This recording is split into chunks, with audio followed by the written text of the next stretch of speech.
నేను అందుకనే చాలా స్పష్టంగా మీరు చూశారు. కొంతమంది అంటున్నారు నేను స్వర్ణ ఆంధ్రప్రదేశ్ 2047 అన్నాను. అంటే 2047 రోజున ఇంకొక 22 ఏళ్లలో రాష్ట్రం ఒక ఆదర్శ రాష్ట్రంగా తయారు కావాలి, అందరి జీవన ప్రమాణాలు పెరగాలనే ఉద్దేశంతో ముందుకు పోతున్నాం. ఈరోజు టెక్నాలజీ ఉంది, ఇక్కడ మీరందరూ ఉన్నారు, మా ఆఫీసర్లు కూడా పక్కనే ఉన్నారు, ఇప్పుడే చదివినిపిస్తాను. నేను ఒకటే ఆలోచించాను, మీకిచ్చే ప్రతి ఒక్క సేవ నాణ్యత పెరగాలి. మేము 3 రకాల సేవలు మీకు అందిస్తున్నాం.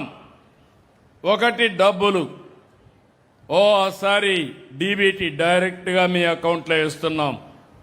పింఛన్ లాంటి డబ్బులు ఒకే రోజు 1,66,000 మంది వచ్చి ఇంటింటికి అందజేస్తున్నారు. ఇంకో పక్క అనేక సేవలు, మధ్యాహ్న భోజనం, లేకపోతే అన్నా క్యాంటీన్, ఇవన్నీ కైండ్ రూపం పీడిఎస్ పబ్లిక్ డిస్ట్రిబ్యూషన్ సిస్టంలో ఇస్తున్నాం. ఇంకో పక్క మీకు సర్టిఫికెట్లు, 10th క్లాస్ సర్టిఫికెట్ కానీ, క్యాస్ట్ కానీ, నేటివిటీ కానీ, రెవెన్యూ కానీ, ఇవన్నీ ప్రొవైడ్ చేస్తున్నాం. నా ఆలోచన ఒకటే, నేను మీ అందరికీ ఒకటే విజ్ఞప్తి చేస్తున్నా, భవిష్యత్తులో మీరెక్కడికి పోయి, ఇప్పుడే లేదు, ఒక్కసారి ఫోన్ ఆన్ చేసి హాయ్ అని మీకు ఏం కావాలనో చెప్తే మీరు టైప్ చేయడానికి చేత కాకపోతే అదే కన్వర్ట్ చేసి మళ్ళీ సమస్య పరిష్కారం చేసి మీకు చెప్పే బాధ్యత నాదని మరొక్కసారి మీ అందరికీ హామీ ఇస్తున్నా. ఇది మీరు నేర్చుకోవాలి. అందరూ వాడుతున్నారు సెల్ ఫోన్లు, వేరే దానికి వాడుతున్నారు. కానీ ఇది కానీ మీకు అలవాటు అయిపోతే ఇంకెవ్వరి దగ్గరికి పోయే పని ఉండదు. మీ ఆరోగ్యం మీ చేతుల్లో ఉంటుంది. మీ అబ్బాయి స్కూలుకు పోయాడా లేదో కూడా మీ చేతుల్లో ఉంటుంది. ఒకప్పుడు డుమ్మా కొడితే వేరే వాళ్ళు చెప్పాలి, ఇప్పుడు చెప్పక్కర్లేదు, ఎన్ని మార్కులు వచ్చా కూడా మీ చేతుల్లో ఉంటుంది. ఇలాంటివన్నీ కూడా చేసే బాధ్యత మేము తీసుకుంటాం.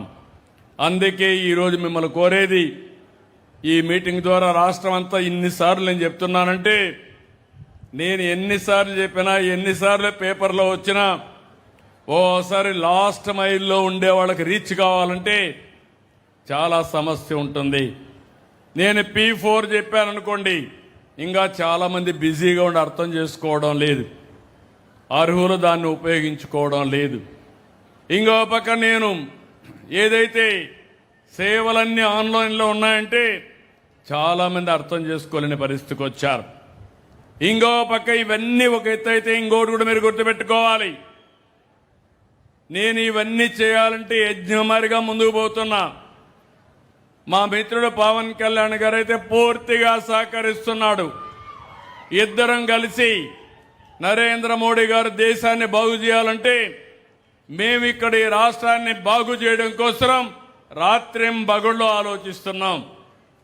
కానీ ఇక్కడ మేము ఎన్ని ఆలోచిస్తా ఉంటే, ఆ రోజు విధ్వంస పాలన, ఈ విషయం మీరు గుర్తుపెట్టుకోవాలి, ఎక్కడ చూసినా విధ్వంసమే.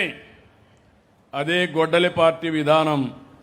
ఈరోజు దుష్ట పన్నాగాలు, అంటే ఎక్కడికక్కడ కుట్రలు కుతంత్రాలు చేసే పరిస్థితికి వచ్చారు.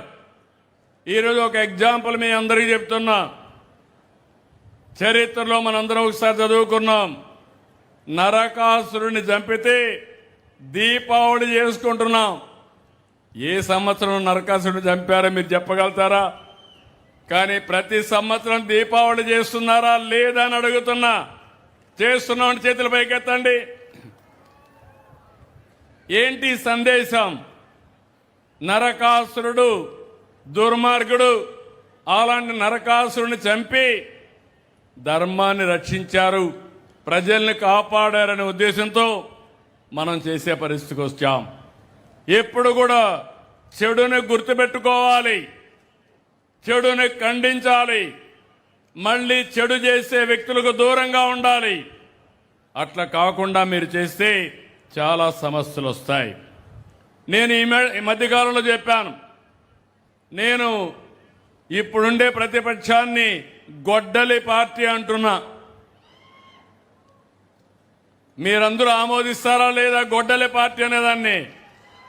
ఆమోదిస్తామని వాళ్ళు చేలిపైకెత్తండి గొడ్డలి పార్టీ అని. నేను ఒకటే మీ అందరికీ విజ్ఞప్తి చేస్తున్నాను. నేనే ముఖ్యమంత్రిని. ఇదే మరి ఎన్నికల కంటే ముందు నెల తెల్లవారితో నిద్ర చేశాను. వివేకానంద రెడ్డి హార్ట్ అటాక్తో చనిపోయారు. మీరైతే ఏమంటారు? అయ్యో పాపం అంటారా లేదా?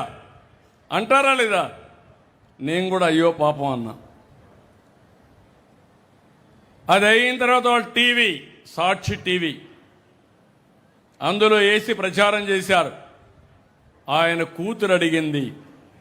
ఏమడిగింది కూతురు? మా నాన్న చనిపోయాడు, ఎట్లా చనిపోయాడో తెలుసుకోవాలి కాబట్టి పోస్ట్ మార్టం చేయమని. అప్పుడు పోస్ట్ మార్టం చేశారు.